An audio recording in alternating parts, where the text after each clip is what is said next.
A Family Recipe, A Tale of Tradition, Nutrition, and Fun by Marilyn Snaped. One Monday morning, Ms. Kelly announces that the class will be working on a research project. Boo. Ugh. Boring. This is a very special assignment. First, think of a family member that has been alive for a very long time. This might be a grandparent, great-grandparent, or great-aunt or uncle. Next, you will ask them to tell you about a tradition from their childhood that your family still does today. This could be a special food, celebration, or activity. I can't wait to talk to my abuela Jose. My Lola will love this. I can't wait to talk to her. My Harmonia is really old. She has so many stories. Ms. Kelly gives each student a shiny pencil and a little notebook. These are for taking notes during your conversations, says Ms. Kelly. They are very special, so be sure not to lose them. The students look at their new supplies. The pencils seem to glow. When Chun gets home, she runs straight to her grandmother's room.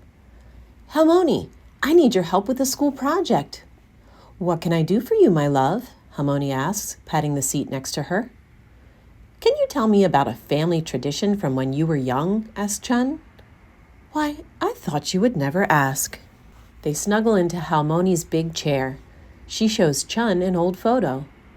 This is me in the kitchen with my mother, sisters, and aunts. We are making kimchi. Chun remembers her special pencil and notebook. The pencil is glowing brightly. She starts taking notes. But as Harmony talks, she closes her eyes and imagines herself in the story. Every fall, all of the women and girls would gather to make kimchi. We would use fresh vegetables, salt, and sometimes seafood to prepare the dish. The tradition of making kimchi is called kimjang, explains Harmony. It is passed down from mothers to daughters. We talk, laugh, and share while we work. Chun can almost taste the kimchi. She opens her eyes and finds that she is in her grandmother's childhood kitchen. Chun recognizes the young girl's smile.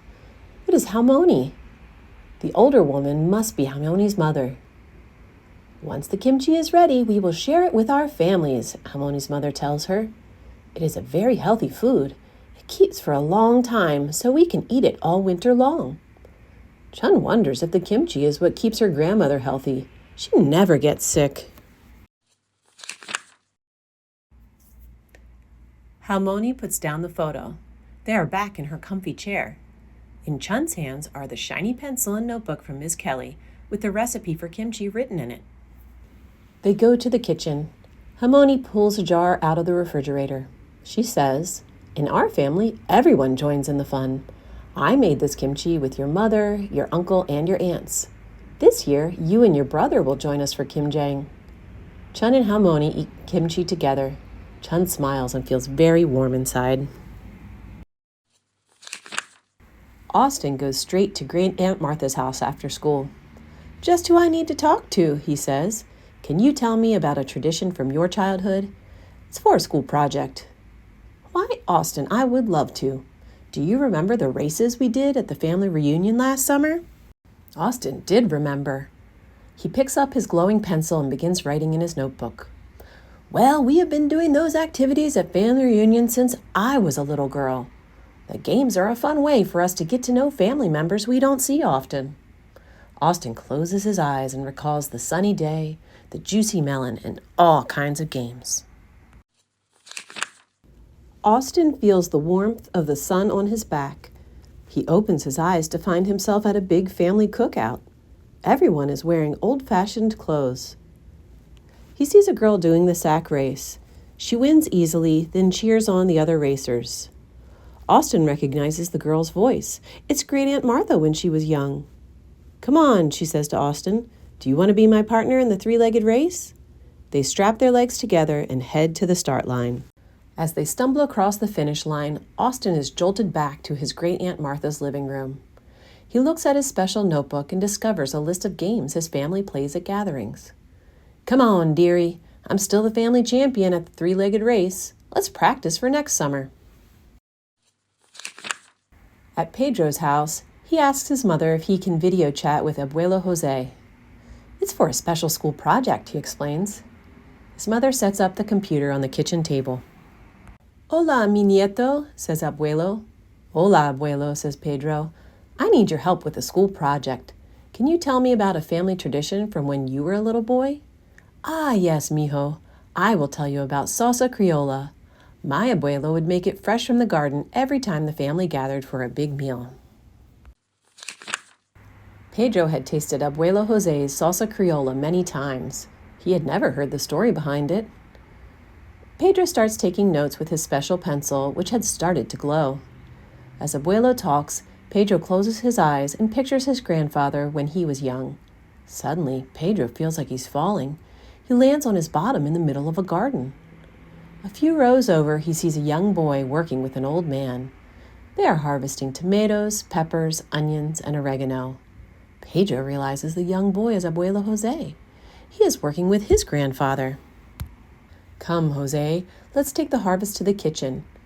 I need your help making my famous salsa criolla, says the older man.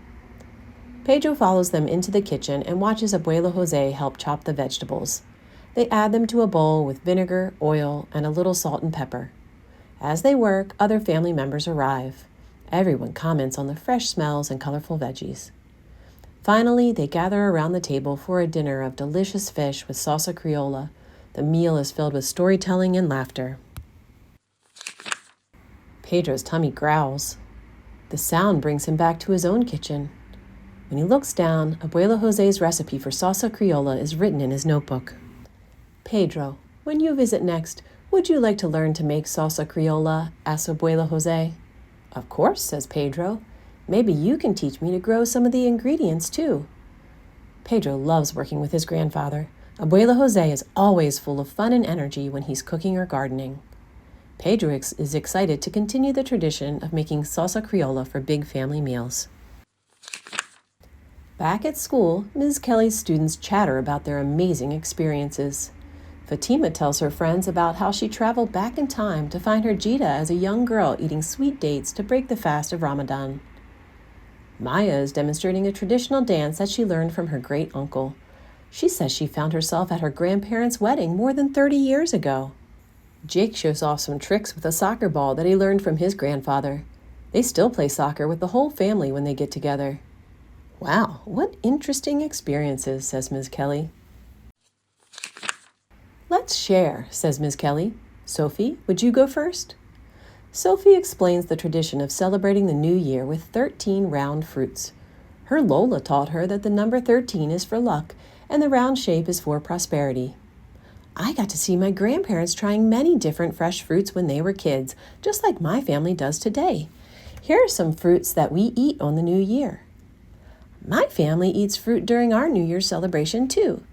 We eat apples dipped in honey on Rosh Hashanah for a sweet year. Cassie explains another New Year's tradition she learned from her grandmother. We eat collard greens and black-eyed peas for good luck on New Year's Day. When we sit down to eat, everyone takes turns sharing their hopes for the new year. I took a trip to New Year's Day when Grammy was a girl. She said she hoped to become a great cook. That dream came true. Our elders learned a lot of healthy traditions from their families. Cooking, gardening, eating fruits and vegetables, playing, dancing. No wonder they've lived such long, healthy lives. It was so cool seeing my great-aunt Martha practice our family's healthy traditions when she was young. Maybe if I keep those traditions going, I'll be as energetic as her. With the help of your family members and your special notebooks and pencils, you have made some important discoveries. Your relatives have led active lives and eaten healthy foods since they were young. Making these practices a tradition helps you do them year after year. We can start our own traditions too. Maybe we can write them in our special notebooks with our shiny pencils and share the magic with everyone. What about you? What healthy traditions do you do with your family? What new healthy traditions can you start?